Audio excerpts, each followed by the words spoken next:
What's on, ladies and gentlemen? My name's Ross, I like games, and today I want to talk about Disney Lorcana. Specifically, I want to talk about that promo stuff that was released at D23, and I want to ask the question, was this a problem? Was this a bad idea? Was this a little bit silly? The answer is essentially no, but let me explain. So basically, over at the D23 Expo, there were two things you could get for Disney Lorcana. You could go and get yourself a set of 6 promo cards featuring Stitch, Elsa, Cruella de Vil, Maleficent, Robin Hood, and Captain Hook. That was something you had to go and buy. That was a bought thing. But if you just went and kind of said hello to the Disney Lorcana folks, you could get yourself a Mickey Mouse Brave Taylor card and a pin. So then the question becomes, well, hang on a second, what's the deal here? How do I get hold of these cards? Now, the good news is, and huge props to the Disney Lorcana team, who are already becoming one of my favourite TCG teams, because they did a phenomenal job of telling us what was going on. So they would send tweets like this: "Good morning, D23 Expo. We have approximately 300 copies of the Disney Lorcana D23 Expo collector set. Cast members and Team Lorcana will direct you when you arrive." Now, first thing, shout out to them for being super clear, tweeting out in the morning, here's what's happening, here's the deal, love it. On the other hand, hang on a second, 300 copies? That's not many copies, ladies and gentlemen. That's not many copies. Now, this was day 3, admittedly, but there's a 3-day event. If there were 300 sets being given away every day, and you would imagine that there would be, I would think, yeah, that's a little bit of a problem, ladies and gentlemen, because that means there's only like 900 in total. Now, they were being very nice and tweeting out when they were sold out of them, which was rather lovely. But they were selling out every day. I'm not saying there were 900 sets. The only day we know that there were 300 was on the final day, and it might just be that, you know, they didn't have as many. But they were selling out each day and tweeting out when they were sold out. So you would think they would have kept the same amount for each day. So I'm estimating there were 900 copies, but I don't know for certain. And then we head on over to eBay, and we try and see how much they're selling for, because, come on, obviously people are going to be trying to sell these. Why would they not be? Which makes me really sad, but it's just the way the world works, I'm afraid. It's rubbish. It's just the way the world works. And generally speaking, they're being sold for like $2,000. There's a bunch of sales, but the average seems to be around about $2,000. For the 6 on their own. And they've sold for more, they've sold for less, but the average seems to be they're selling for about $2,000. Is basically my reaction to this. I don't like it at all, because my ideal situation here is that 0 of these end up on eBay, because every single one has been sold to someone like myself. I didn't obviously get any of these, but they've all been sold to people like myself who are just super excited for Lorcana and want the promo cards nice and early. I wish they weren't being sold to people who are just going to hawk them on eBay. You can understand why people were buying these. I can't remember exactly how much it was, something like $30, something super cheap. So you can understand why people were going and selling them, because they're literally selling for $2,000 on eBay. There's a whole bunch of sales, and like I've said, they're all going for around about $2,000-ish, which is rubbish, and I hate it, but that is the way the world works. Although, again, it's not a problem, we'll get there in a minute. Well, it's not a huge problem, we'll get there in a minute. Now, as for Mickey Mouse, we don't know how many of them there were. It's fair to say that there were more of them. It is very fair to say that there were more of them, because they were free, because a lot more people are going to actually want them, but I cannot tell you exactly how many of them were given out. Disney, Lorcana, they never actually tweeted out. Whereas with the promo set, they did say, hey, we've got 300. But unfortunately, they never actually said, what the deal is. They never said how many were out there. I'm assuming it's more. How much is this one selling for? Around about $200. And again, it's selling all over the place. There's some for more, some for less. But if you have a little bit of a look around, there's 3 literally in a row here that sold for $205, $200, and $218. So $200 seems like a pretty fair estimate of about what they're selling for. Which, again, is rubbish.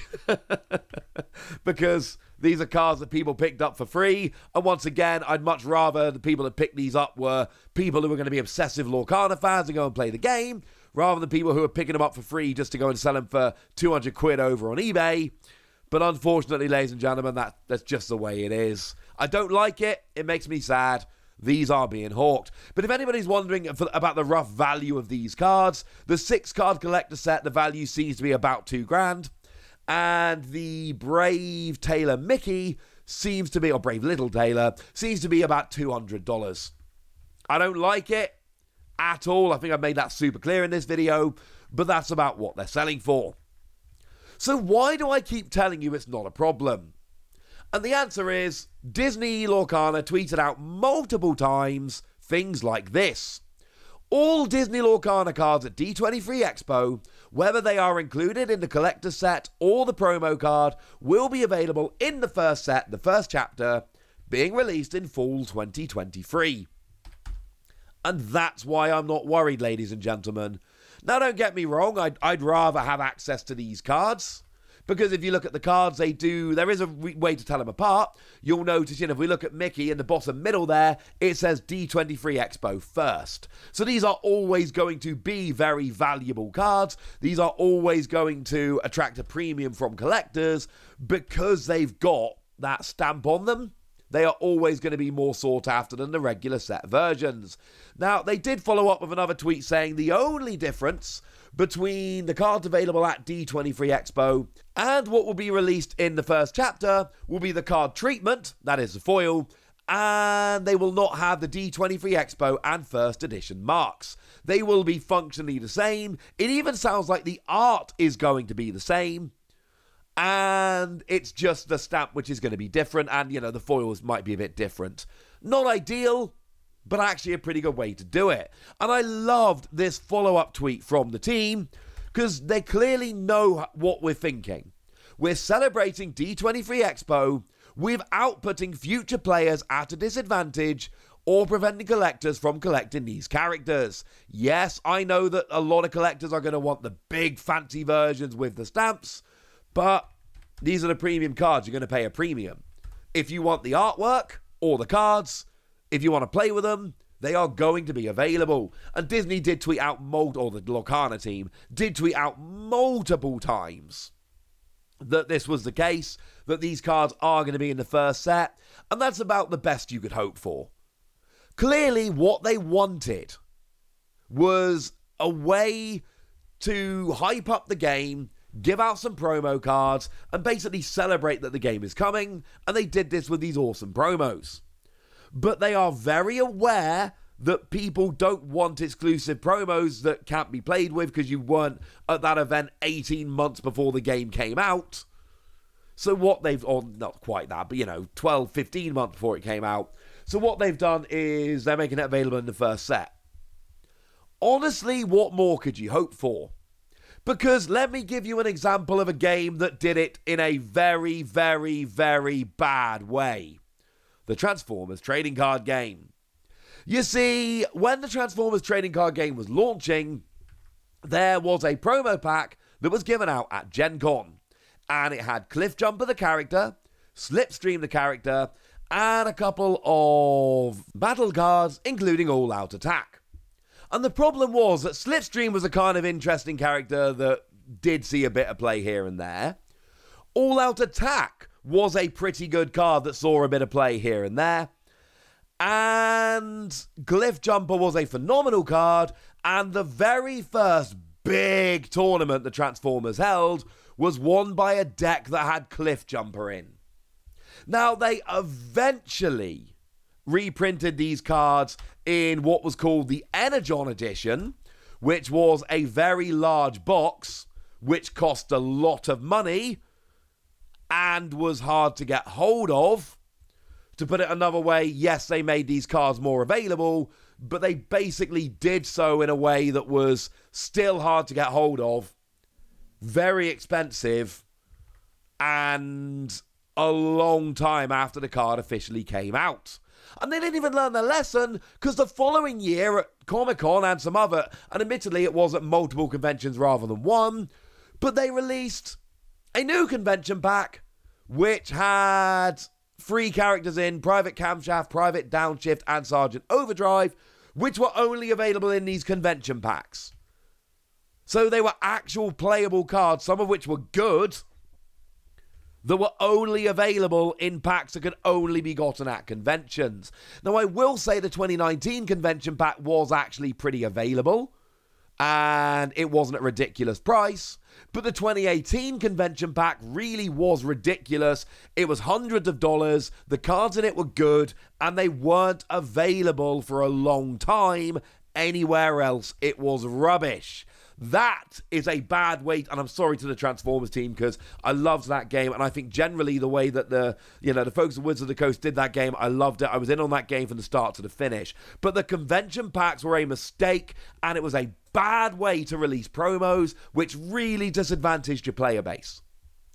Disney are going, Disney Lorcana are making a real effort here and going, look, yes, these are cool promos for people that want to celebrate the game at D23. No one is being disadvantaged, and that's why I don't think it's a problem. Would I rather have access to these cards? Yes. Do I wish these are being sold online somewhere so that I could go and buy them? Yes. Is it a huge problem? Nah. I'd like to get hold of these cards, but the fact of the matter is, if I want to play these cards, I can, and I think that's the most important thing. So there we go, ladies and gentlemen. That's what the deal is. That's why it's not such a big problem, and that is basically everything you need to know. Plus, let's face it, at the end of the day, I've given you an example of how it can go wrong, and that is not what we're facing here. But now, ladies and gentlemen, I want to hear from you guys. Were you able to pick up those promo packs? What do you think of them? How excited are you for Lorcana? Let me know in the comment section. Go nuts! Be nice. And then make sure you like this video, subscribe to this channel, follow me on Twitter at TheWasi. That's where we talk Lorcana and a whole bunch of other card games. And please do consider checking out patreon.com/PTCG Radio, where you can support the channel, get some bonus podcasts, all kinds of fun things. But by far the most important thing, as always, look after yourselves till next time, would ya? Thank you very much for watching. My name's Ross, and you've been watching Wasi Plays.